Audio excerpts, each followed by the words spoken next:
নিয়েই সংঘাত, মাদক নয়। ভেনেজুয়েলার প্রতিরক্ষা মন্ত্রী Vladimir Padrino Lopez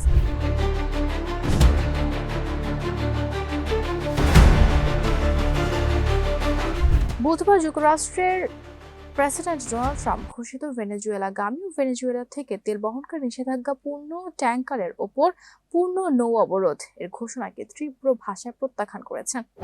কারাকাসে integral aerospace defence কমান্ডের ৪৭তম বার্ষিকী উপলক্ষে আয়োজিত এক অনুষ্ঠানে তিনি ভেনেজুয়েলার বলিভারিয়ান ন্যাশনাল আর্ম ফোর্স এর অবস্থান তুলে ধরেন। পাদ্রিনো লোপেজ বলেন, বলিভারিয়ান ন্যাশনাল আর্ম ফোর্স গতকাল মঙ্গলবার চলতি বছরের ১৬ ডিসেম্বর দেওয়া বিভ্রান্তিকর ও উন্মত্ত বক্তব্যগুলো স্পষ্টভাবে প্রত্যাখ্যান করেছে।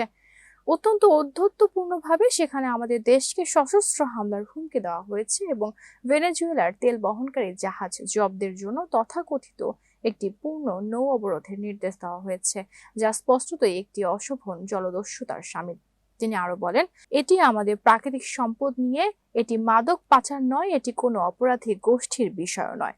মঙ্গলবার যুক্তরাষ্ট্রের প্রেসিডেন্ট ডোনাল্ড ট্রাম্প তার সামাজিক যোগাযোগ মাধ্যম ট্রুথ সোশ্যাল এ এই নৌ অবরোধের ঘোষণা দেন। একই সঙ্গে তিনি ভেনেজুয়েলার মাদুরো সরকারকে একটি বিদেশি সন্ত্রাসী সংগঠন হিসেবে আখ্যা দেন এবং সতর্ক করেন যে ভেনেজুয়েলার ওপর এর প্রভাব হবে এমন যা তারা আগে কখনো দেখেনি। এ প্রসঙ্গে পাদ্রিনো বলেন, এই অভিযোগগুলো সম্পূর্ণ কাল্পনিক ও অসংলগ্ন। অবাস্তবভাবে দাবি করা হচ্ছে যে আমরা নাকি তাদের কাছ থেকে তেল, ভূমি ও অন্যান্য সম্পদ চুরি করেছি, যা সম্পূর্ণ মিথ্যা।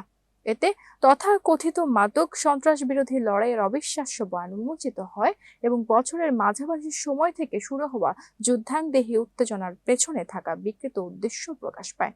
তিনি জোর দিয়ে বলেন, ভেনেজুয়েলা যুক্তরাষ্ট্রকে তাদের তেল চুরি করতে দেবে না। ভেনেজুয়েলার প্রতিরক্ষা মন্ত্রী আন্তর্জাতিক সম্প্রদায়ের প্রতিও আহ্বান জানান বিষয়টি গভীরভাবে পর্যবেক্ষণ ও কার্যকর পদক্ষেপ নেওয়ার জন্য। তার মতে এই ঘোষণা শুধু ভেনেজুয়েলাকেই নয়, বরং সমগ্র লাতিন আমেরিকা ও ক্যারিবীয় অঞ্চলকে হুমকির মুখে ফেলছে এবং বিশ্ব জ্বালানি নিরাপত্তাকে ঝুঁকির মধ্যে ঠেলে দিচ্ছে।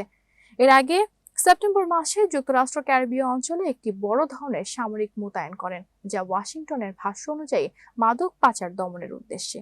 তবে ভেনেজুয়েলার এই পদক্ষেপকে সরকার পরিবর্তনের চাপ সৃষ্টির লক্ষ্যে ভীতি প্রদর্শন হিসেবে আখ্যা দেয়।